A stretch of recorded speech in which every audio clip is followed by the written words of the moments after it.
Hi and welcome, I'm Christian Schöpke, and this is where I have conversations with individuals who have made it. Seemingly ordinary people like you and I, who went down a path to accomplish something I'd consider extraordinary. In this episode, I'm talking to Utkarsh Amitabh. He's a best-selling author of 2 books. He regularly writes for Harvard Business Review. He's an Oxford Fellow. He's a World Economic Forum shaper. At some point, he worked at Microsoft, hanging with Satya Nadella, kind of, while on the side, building out a networking platform for some 200,000 members, which then received funding from Meta. And yes, he also has a personal life. None of those accomplishments, though, fell in his lap. How did he do it? Well, he starts his day pretty much like most of us, sort of. If you weren't speaking to me right now, what would you be doing? What would you be filling this hour with right now? Well, this hour I would be responding to a bunch of media questions that have come in. And I was doing that actually minutes before you sent me the invite. And, a Monday is usually a manic day where you have to sort of set the tone of the week, respond to questions that others have, media has, set the team in order. I also do a bunch of publishing on Monday, basically send in the articles to the newspapers that I contribute to. And then only towards the end of the day do I get a sense that, okay, now I have my week panned out, and Tuesday to Thursday or Friday, I can do some more focused work. But typically Monday is a lot of firefighting for me. When you say like communication with the media or requests coming in, what does that look like? What's a typical request? What's a question they would have? So some of the media questions are more, I would say, they're congratulatory. Oh, this is a nice thing that you've done. And some of the media requests can be, trying to critique a decision or a strategy, or they might have a question around why this approach or why that. So you have to provide all the information in a pretty rigorous data-driven way. Because, I'm accountable for 2 companies, one Network Capital, the company that I started, and the other is a blockchain unicorn that acquired a stake in Network Capital last year. So both of these companies are in, one is in education, the other is in the blockchain space, Web3. And the questions that come in are often, very different per se. Actually, going back a little bit earlier in the day, what does your typical morning look like? Typical morning, I actually have recently gotten into coffee big time. So I've gotten myself a coffee machine and a blender. So the mornings are spent on getting the perfect cup of coffee done, reading a couple of pages of my book, and I do some journaling in the morning as well. So the first thing when I wake up, it'll be head to my coffee machine, get it going, then go through a quick email overview of what's to come, and then I do some writing and journaling for the next 45 minutes, and then sort of embrace the day, whatever chaos it has to offer. And you said reading a couple of pages in your book, as in that's your own book, or a book you selected, or? No, typically I generally reading. That's most of my day or week look like. But typically the first few minutes of the day are spent on reading philosophy. So I'm also doing a degree in Oxford in applied philosophy. So I've gotten really interested in how people think and what are the various ways in which people have ideas about ethics. And I spent some time doing some difficult reading early in the morning. Does that approach like Stoicism, or I would assume it goes a bit deeper than that? Yeah, because both for my degree and for personal curiosity, I was leading life in such a fast forward way in the last few years that I thought I really need to take a step back. And that wasn't obviously possible when it comes to work. So philosophy is sort of my grounding that helps me figure out what I'm doing, why, how do people think, what are the norms that would constitute a good life. And fundamentally, I've been trying to answer this question: what constitutes a good work life, and what constitutes a good life for the last 10 years, ever since we started business school. And now, with the benefit of some experience and some stories that I have witnessed and been part of, I had some sort of a foundation to explore that. And when I read some of the applied learnings, I try and see whether what philosophers had to say, does it match up with the reality of the 21st century? And often the answer is yes, but sometimes the answer is no, especially when it comes to data ethics and the way philosophers were looking at information. It's all very new, but I try and trace it back to ancient wisdom if I can find some. So that helps you like frame your thinking, I suppose. Also draw parallels and what I'm going to say, what has worked in the past, what is still the Yeah. same, what hasn't worked in the past. I guess in a sense to give you direction or a track. And now, let's say, filling that, like where do you find inspiration these days? Yeah. I try and find inspiration from conversations with friends and community members, and of course through books as well. I'm somebody who's really energized by ideas. So try and whenever I talk to friends or even catch up with friends, I'm not a big fan of small talk for the heck of it. So I would rather, ask somebody what would a meaningful week look like, or how do you relax, or what's a book that you read that changed your life. And most people are comfortable with it. Some people are not particularly comfortable with discussing meaningful stuff from the get-go. And I've sort of now learned to figure out how do different people respond to different kinds of questions. But I want to essentially, time on earth is limited. I don't want to spend it in a very blah state. So I want to be aware. I want to, like get to know people, get to know ideas, knowledge, and of course apply some of that to the businesses that I run and to the writing that I bring to the world.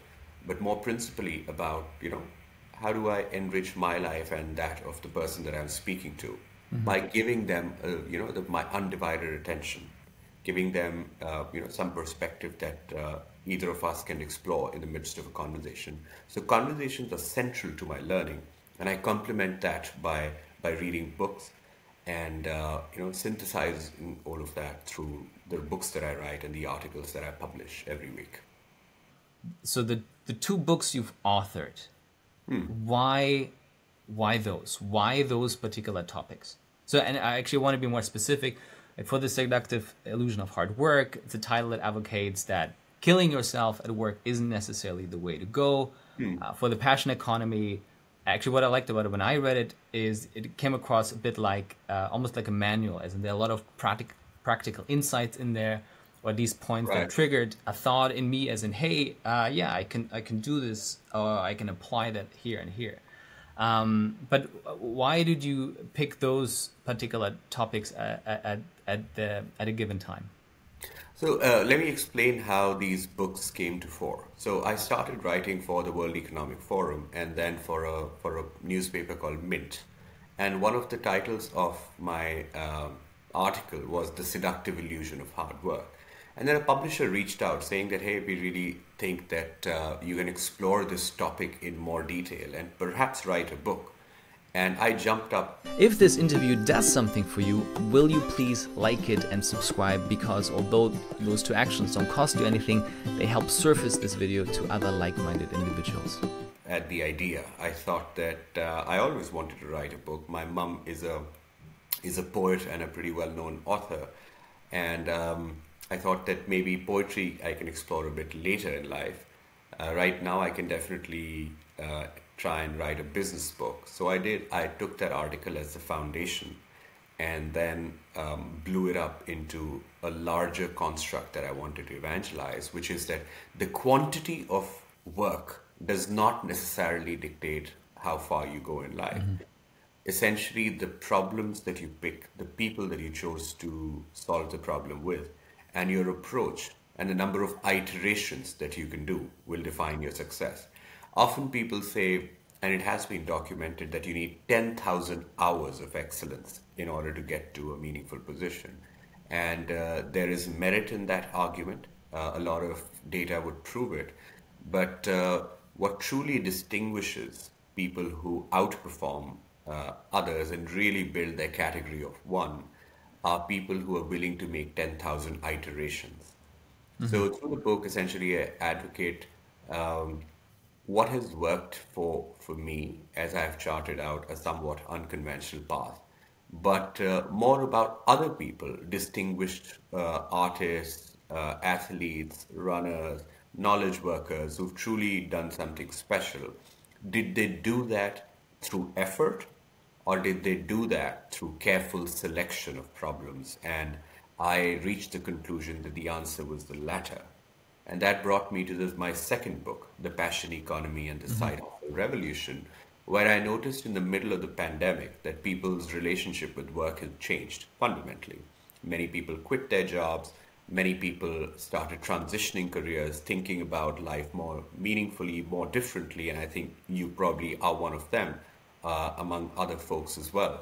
So I thought that in this new relationship that we are establishing, what are some of the principles that will help people build a portfolio of careers that can sort of unbundle work from employment?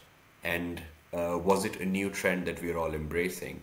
And the answer that I reached was yes, we are. And we're not likely to have one job that makes for an identity, but rather a portfolio of interests that we'll stitch together in what we'll come to call a profession. And the second book was building upon this idea.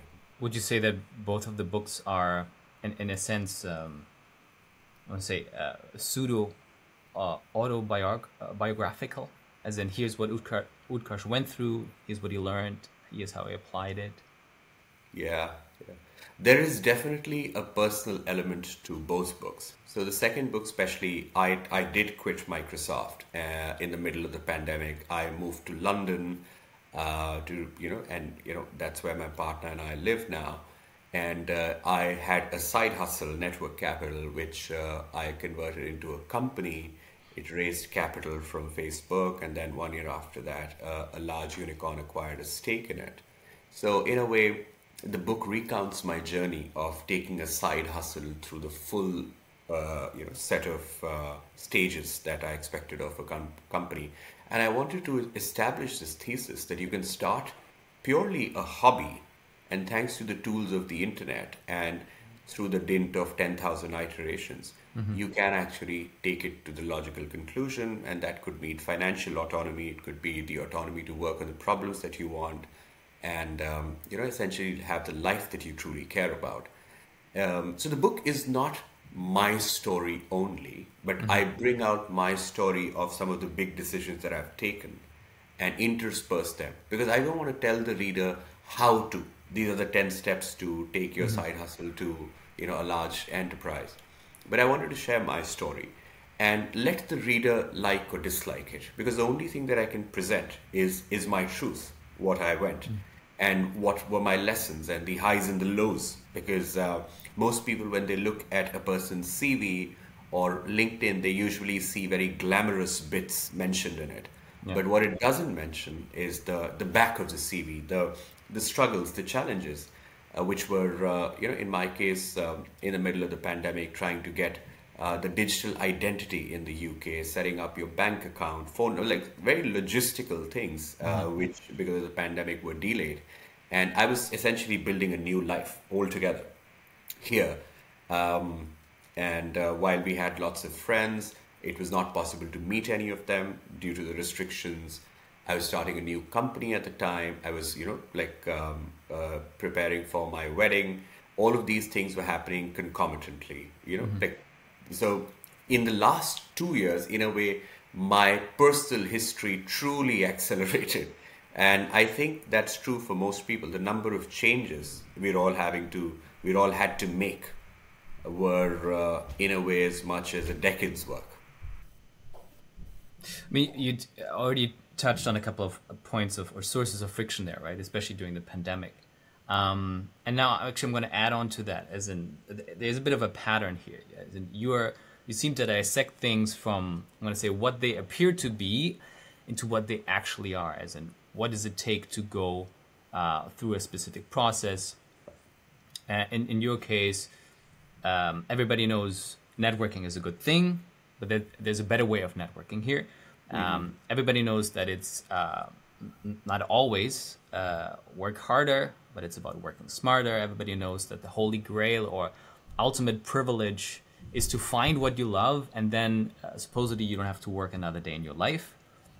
Let's say these are obvious things, but then to go down that path of exploring and then pushing it to the extent that you can actually monetize it, or it takes a lot of mental capacity to make this happen. So where do you draw your energy from? Where does, hey, I can do this in an unconventional way, where does that conviction, at least initially, come from for you? Yeah. I wrote this article in Harvard Business Review called The Category of One. And I truly believe that every single person has one or two superpowers.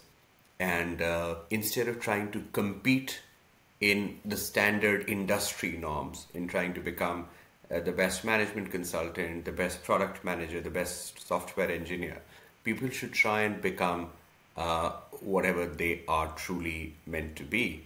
And this is something that is discovered rather than preordained. So you would remember from business school, many people apply for management consulting jobs because they feel that that's the way to go, or that's the path to success. Now the same thing is happening for product management. A few years back, it was for investment banking. There's always this hot new job. And it is hot, new, and exciting because it's well paid. It offers prestige. It offers, a good amount of money, and all of those things are true. However, doing something just because it seems like the right thing to do is probably not the way to build a meaningful life and to become particularly successful. In order to have a healthy relationship with success, people need to pursue the problems they truly care about and really go all in at it. And that cannot happen if you're just trying to follow your neighbor's dream, or trying to follow the hot new thing, or trying to follow what your career counselor told you to. This is a process of discovery that one has to undertake at an individual level and that of community level. And I came to the conclusion that even the people with the wonderful CVs and LinkedIn profiles and this and that are intrinsically confused because they feel the pressure to look all sorted and talk all profound stuff. However, internally they are battling with the same challenges that manifest. So I thought, let's demystify that. Let's actually speak to lots of people who've gone through this kind of career confusion and navigated it and see what comes out. So build your category of one is probably the most interesting career advice I have stumbled upon, because it focuses your attention on your skills and your interests and your capability as opposed to what you should be doing. So it's a lot more introspective than outward looking. And once we focus on the right set of problems, figuring out the right solution is a lot more of a manageable problem. Peter Thiel, in his book 0 to 1, writes, competition is for losers. And he paraphrases Tolstoy when he says that all happy families are alike, all unhappy families are unhappy in their own special way. And he does that for companies and says that all happy companies are alike and all unhappy companies are those that are unable to escape competition. And this whole obsession with competition in the present day leads to very suboptimal choices. It leads to a career that can offer some insurance, but only you discover late in life that you never really gave yourself a shot at doing what you cared about. And I think that life leaves you with a lot of regret.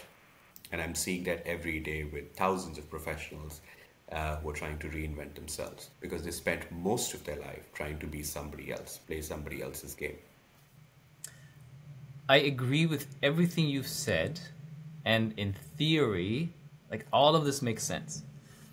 How or when or where, like, what was the point where you decided, hey, I'm not going to follow the usual carrot or continue stepping into the rat race that assumes that you were ever in that rat race, and I'm going to go down an unconventional way? As in, was it the first time you said, screw it, I'm just going to, regardless of the the chances of success. I'm going to submit an article. I'm going to write an article to one of the publications, such as Harvard Business Review, that you've written for.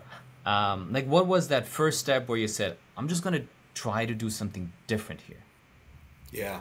So after INSEAD, I joined Microsoft, where I had a wonderful time. I spent 6.5 years there, often helping out the CEO in various endeavors and working closely with the various presidents, the country managers, and so forth. And I really enjoyed it. I saw a company transforming from being largely driven by on-premise solutions and trying to leverage its monopoly to scale itself into a truly integrated software company which is focused on democratizing AI, machine learning, and so forth. And within that, the parts that I enjoyed the most were the parts that I created. And the parts that I created was because of opportunities that I spotted within the company. So if you were to look at my career at Microsoft, the things that gave me the exponential opportunities to engage with the senior members in the company and senior members in the industry were me looking for white spaces where somebody with my curiosity and my skill set could play. And what I realized was that these kind of opportunities are earned. So you first have to do the job that you were hired for. So if you're sort of leading business development or marketing or sales, you first have to excel for the job that you hired. Once you excel at the job, you are in a way getting more flexibility to do or experiment a bit more. And then you get that license to experiment and you experiment some more. And perhaps that leads to a side hustle within the company. And if you can prove that that has tangible value for everybody involved, you sort of get that permission. In my case, I got a chance to work on building one of the first smart villages in the world. And that happened because I volunteered to offer my skills on a project that was totally undefined and worked with several government organizations, teams within Microsoft, built an industry coalition around it, and did something that I truly cared about. But within Microsoft, I was trying to build a case for something like that to exist. And it was one of the most interesting projects that stumbled my way. It was not part of the business development job, but it was something that, in a way, I found the legitimacy to pursue my curiosity, and it turned out that way. So what's the advice here? What's the suggestion to friends who are listening? Is that you can't expect anybody else to empower you. You got to earn your way to it. It may not be a straightforward part, especially in a large company or a large country, but typically the wonders of compounding are excellent. You can slowly compound your way to whatever destination you want, as long as that's the one thing that you truly care about. Anyone can do anything, but anyone cannot do everything. So you got to pick and choose your battles and really go after it.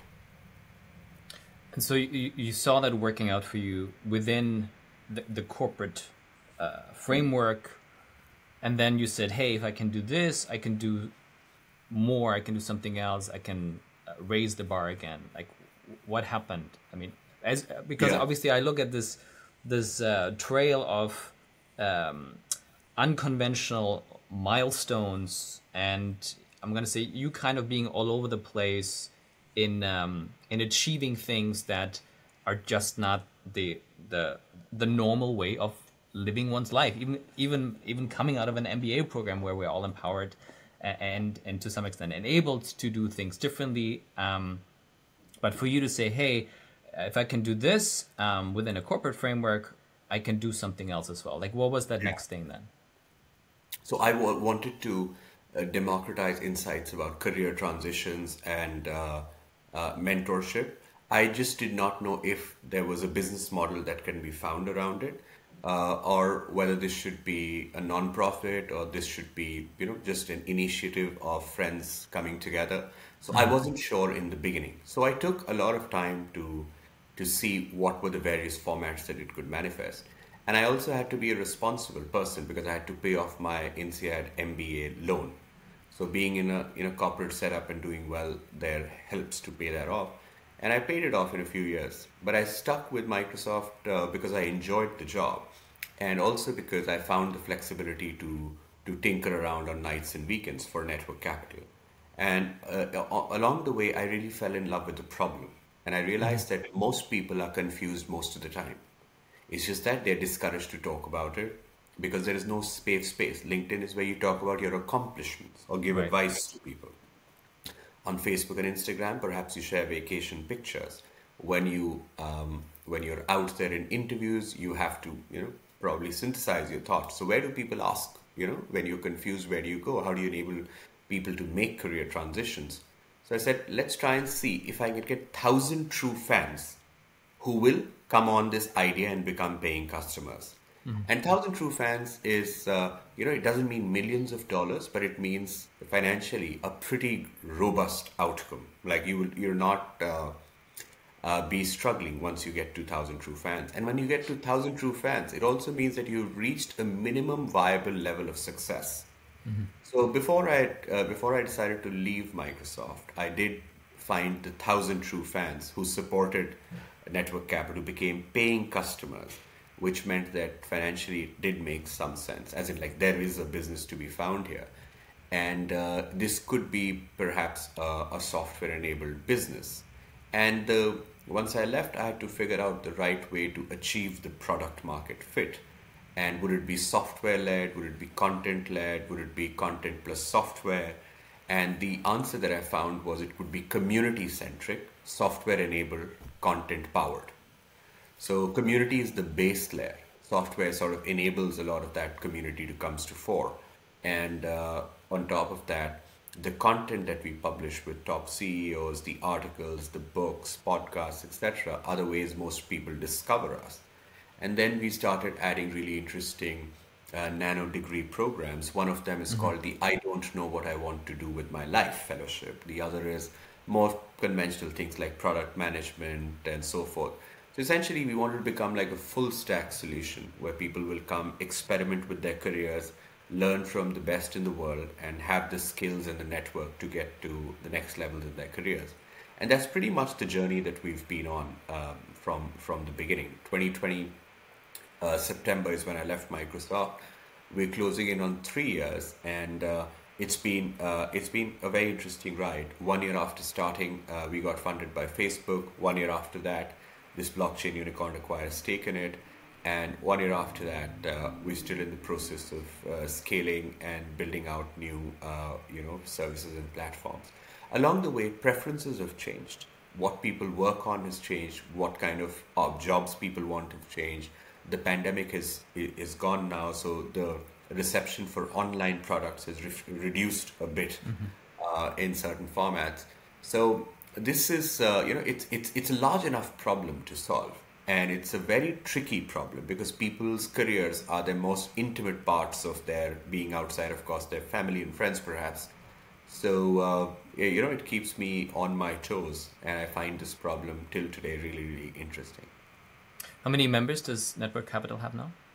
So we serve around 7.5 million school students, and we have 200,000 young professionals who are vetted and verified. Wow, that's certainly far beyond the 1,000 paying fans. Let me read to you a text that I found, and I have to tell you, like, it resonated with me in a quite unexpected and an emotional way. In the last few years, many of us have lost loved ones. War, pandemic, disillusion with established norms have made things even more tricky. We can't outwork it. We can't distract ourselves beyond a point. We can't ignore it. We can't suffer alone. All we can try and do is to rebuild ourselves together. Tell me about your beginnings. You didn't grow up in the UK.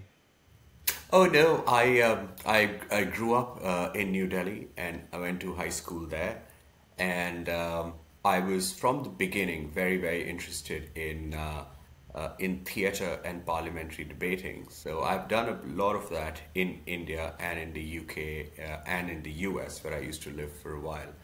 And theater and debating were and continue to be my passions, my deep areas of interest. But it's very difficult to build a financially viable career if you're like a theater actor. At least in many parts of the world, it's Yeah. true today. And same is true for debating. Like I'm not sure if debating is a career in and of itself. It's very helpful in various ways, and I think being a debater and a theater person helps me in my communication skills every single day. But it doesn't have like an obvious career path. So I decided to pursue mechanical engineering. I was always good at math and physics and chemistry, and decided to go down that path. But I kept, side hustling. And during mechanical engineering, my side hustle was acting. Then I joined the corporate world and the non-profit world. Then my side hustle continued to be acting with, I started doing debating on the side. And after that, I did a degree in liberal arts, and then I joined you at INSEAD. After which my career has taken me to the US, to Western Europe, to India, and I've been really involved with an organization called the World Economic Forum. I've been to Davos and Summer Davos. In one of the meetings, I met a peer of mine who became my wife, and she's one of the prime motivators for me moving to England. And now both of us pursue our respective passions. Of course, we continue to work, but my work and my passion are now coincided. And even for her, she's a stand-up comic and a PhD in computer science. She leads a large company, and we're trying to essentially evangelize this new way of living life, where you can do what you care about, work with people you care about, try and bring your passion and your profession as close to each other as possible, and lead financially viable lives. It's not easy, but it's definitely the direction I think the world is going in. You mentioned something earlier, which I think is crucial as far as your path is concerned, or what has enabled you. You said working at Microsoft, in part being responsible and paying off your loan to go to business school, and then you having grown up in New Delhi. Because obviously, as like you had the privilege to make a lot of choices along the way, Yeah. and one could come up with the assumption, say, well, this guy, had it land in his lap from the very beginning, in terms of how affluent his parents were. He never had to worry in his life, and never really had to work to that extent. But as you just shared, you know, your MBA wasn't paid for until you paid for it. And then growing up in New Delhi, what was, as a kid, what was life like? So yeah, my parents are scholars. My mom is a university professor and a pretty well-known writer, and my father is a doctor. So they're scholars. So intellectually, they're very rich, but financially, they are absolutely middle class. So we did not, money was not flowing. Money was not like, we were not short of the basic needs and necessities. So we went to really good schools. But growing up was largely being surrounded by scholars and listening to great ideas in literature, in medical science, in politics, sociology, and so forth. And that shapes you. Early exposure to, to how your parents and parents' friends are, family members are. They shape how you speak, how you think about what your interests are. So for us, my brother and I grew up to be very curious people, exposed to lots of ideas early on.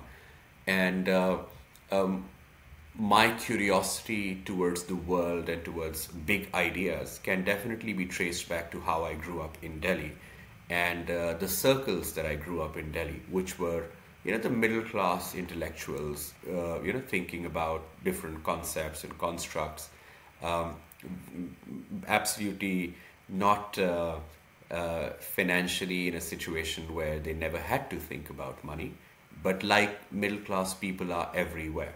The only difference was the exposure to the right set of ideas and the exposure to the right set of people early on, it just directs you in a way where long term it has a huge competitive advantage with respect to others. Now, for young parents or people who are thinking about their raising their child, I obviously don't have any advice or exposure, but I would definitely say that from the literature that I've heard and from my own experience as being a child once, how you are brought up and what you're exposed to ends up playing a disproportionate role in who you become. I mean, the piece that I read earlier, you've obviously recognized that something that you wrote in one of your newsletters as you reflected on the passing of your grandmother.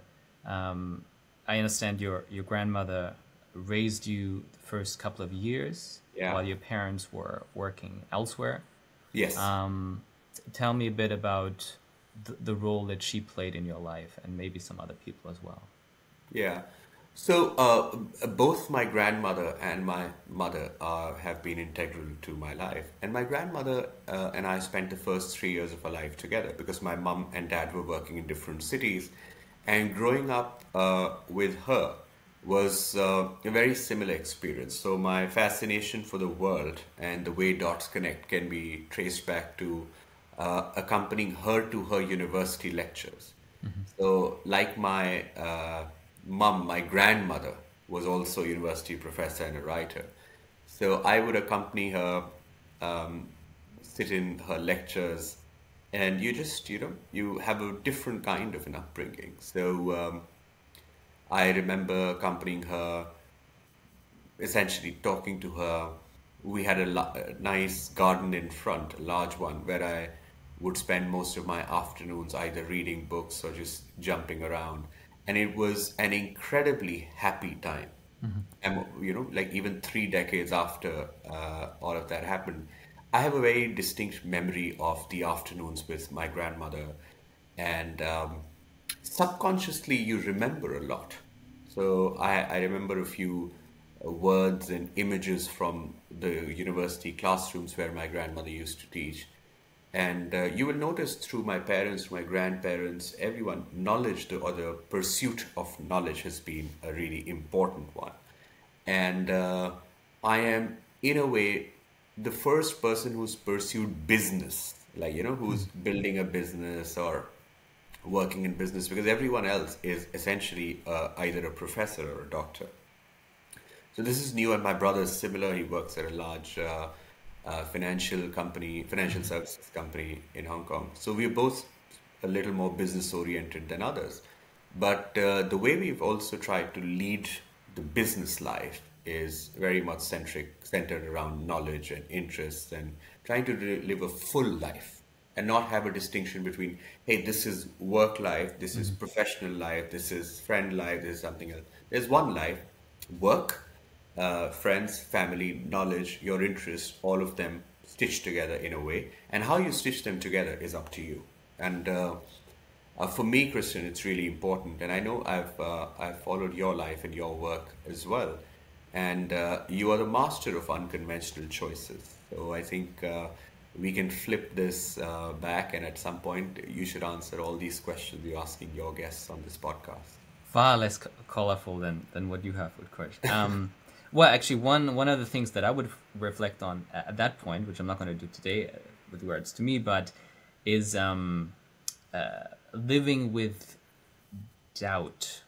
And I'm going to say, as in there are voices in everyone's head that say, no, you can't do this. This is too hard. You're not good enough for this. This hasn't been done before. Why do you think you can do this? Do you ever have doubt, Utkarsh? All the time, every day. I think I don't know too many people who don't have doubts about themselves, about where they end up. It's self-doubt is universal. It connects us all. Some people are great at hiding it. Some people wear it as a badge of honor. I'm somewhere in between. I don't want to be known for all the self-doubt that I have. And neither do I want to be the person who never has a self-doubt. So when I have self-doubt, which is often, I try and make it less debilitating. So right now I am writing something that is philosophically quite complex, at least for me. Now I can always just, uh, you know, put up my hand and say, oh, I can't do this, and keep repeating the message. But you know what happens is that the relationship that we have with ourselves is the most important relationship. So if we keep reminding ourselves that we can't do it, we come to believe it. And when we internalize it, when we believe it, that becomes our truth. So I have a very experimental relationship with self-doubt. When self-doubt happens, which is happen every day, depending on what circumstance I'm facing, I ask myself, what can I do about it, rather than why is it happening to me? And it's something that I write about in my first book as well, because you can't ever get an answer of why is this happening to me. The only thing you can answer is, even when it comes to great tragedies of the world, losing somebody special, or getting accused of something that you perhaps did not do, or a job that you lost, or you were pushed out. All of these things happen. Why me has no answer. What can you do about it? There's an answer. And a lot of the Stoic philosophers say that the fundamental tenet of the philosophy is to differentiate between what you can control and what you can't control. And the people who can focus their attention on what they can control end up having better relationships with themselves and other people. So I try and remind myself of this, but at the end of the day, I'm human. So I mess up a few times, and I'm okay with that. You talked about removing that line or differentiation between this is my work life, this is my real life, let's say, and ideally having them blend together with things and working on things that I'm going to paraphrase, in a sense, that give you energy, right? That keep you going, and that then that reflect you in everything that you are, you represent, and let's say your abilities. So there's a belief system, and there's also capabilities, and also what you're working towards, trying to get better, which then reflects on interests. With the path that you're on today, kind of reflecting the last couple of years, in terms of your own success story, would you say, you know what, this is it, I'm making it? There have been days when I felt pretty happy with where I am, and the way things have turned out to be. And in all honesty, the last 10 years have been, quite good in lots of ways. But along the ways, I've also, not gotten what I thought I deserved, or messed up, or taken subordinate decisions, suboptimal decisions. My apologies. So I think I don't know if I've made it or not, or if I will ever make it or not, because I feel that it's a bit of a journey, right? That the process of making it, and that's what your podcast is called, making it. So it's a lot more about the journey than about an end point, because the end point keeps increasing. Before getting published, I really wanted to get published. Once I got published, I wanted to be, known for my writing. Once I got some amount of awareness for my writing, I wanted to, become the #1 bestseller. Once that happened, so it keeps going on, and it's kind of like a hedonic treadmill. That the more you get, the more you want, and you can sort of keep spending your life in that pursuit of the unfulfilled desire. On the other hand, making it is that it's a journey, and if you're not enjoying the journey, no destination will get you there. And I have now come to the conclusion that I will probably never make it, but I will obviously always be making it, because I don't believe that there will be any destination that I'll get at, any success or failure that will be the ultimate crowning glory. Because I've had a few of these, the good ones and the not so good ones. And life goes on. One has to be grateful for what one has, and move across or move beyond what doesn't fall in the charter.